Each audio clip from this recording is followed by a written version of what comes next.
In honor of Earth Day, here's part 2 of the Lorax.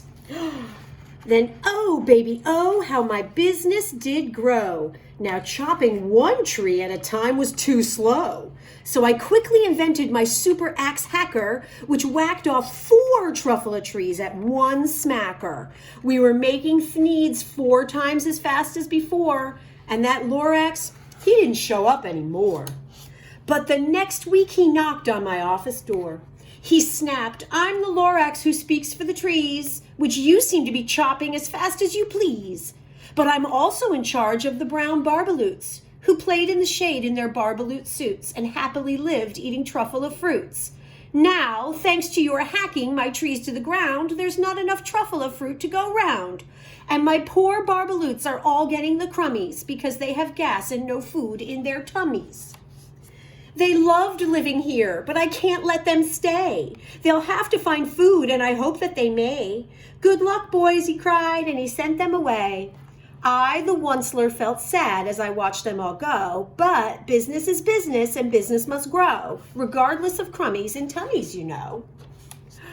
I meant no harm, I most truly did not, but I had to grow bigger, so bigger I got. I biggered my factory, I biggered my roads, I biggered my wagons, I biggered the loads. Of the thneeds I shipped out, I was shipping them forth, to the south, to the east, to the west, to the north. I went right on biggering, selling more thneeds, and I biggered my money, which everyone needs. Then again he came back. I was fixing some pipes when that old nuisance, the Lorax, came back with more gripes. "I am the Lorax," he coughed, and he whiffed.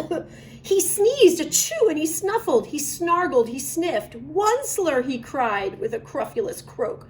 "Onceler, you're making such smogulous smoke. My poor swami swans, why, they can't sing a note. No one can sing who has smog in their throat." "And so," said the Lorax, "please pardon my cough. They cannot live here, so I'm sending them off. Where will they go? I don't hopefully know. They may have to fly for a month or a year to escape from the smog you've smogged up around here." "What's more," snapped the Lorax, his dander was up, "let me say a few words about all this gluppity glup. Your machinery chugs on day and night without stop, making gluppity glup and sloppity slop. And what do you do with this leftover goo? Well, I'll show you, you dirty old onceler man, you. You're glumping the pond where the humming fish hummed. No more can they hum, for their gills are all gummed. So I'm sending them off. Oh, their future is dreary. They're going to walk on their fins and get woefully weary in search of some water that isn't so smeary. I hear things are just as bad in Lake Erie." And then I got mad. I got terribly mad. I yelled at the Lorax, "Now listen here, Dad. All you do is yap, yap, and say bad, bad, bad. Well, I have my rights, sir, and I'm telling you, I intend to go on doing just what I do. And for your information, Lorax, I'm figuring on biggering and biggering and biggering and biggering, turning more truffula trees into thneeds, which everyone needs." At that very moment, we heard a loud whack, and from outside in the fields came a sickening smack of an axe on a tree. Then we heard the tree fall. That was the very last truffula tree of them all. No more trees, no more thneeds, no more work to be done. So in no time, my uncles and aunts, every one, all waved me goodbye. They jumped into my cars and drove away under the smog-smuggered stars. Now all that was left neath the bad-smelling sky was a big empty factory, the Lorax, and I. The Lorax said nothing. He just gave me a glance, just gave me a very, very sad backward glance as he lifted himself by the seat of his pants. And I'll never forget the grim look on his face when he heisted himself and took leave of this place through a hole in the smog without leaving a trace. And all that the Lorax left here in this mess was a small pile of rocks with one word, unless. Whatever that means, well, I just couldn't guess.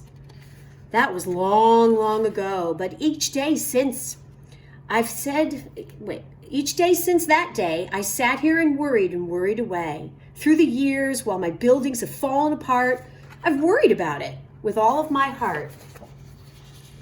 But now, said the Onceler, now that you're here, the word of the Lorax seems perfectly clear. Unless someone like you cares a whole awful lot, nothing's going to get better. It's not. So, catch, calls the Onceler. He lets something fall. It's a truffula seed. It's the last one of all. You're in charge of the last of the truffula seeds. And truffula trees are what everyone needs. Plant a new truffula, treat it with care, give it clean water, and feed it fresh air. Grow a whole forest, protect it from axes that hack. Then the Lorax and all of his friends may come back. That's my writing from when I was only 6 years old. That's how old this book is. I love the story of the Lorax. I hope you did too. Love you.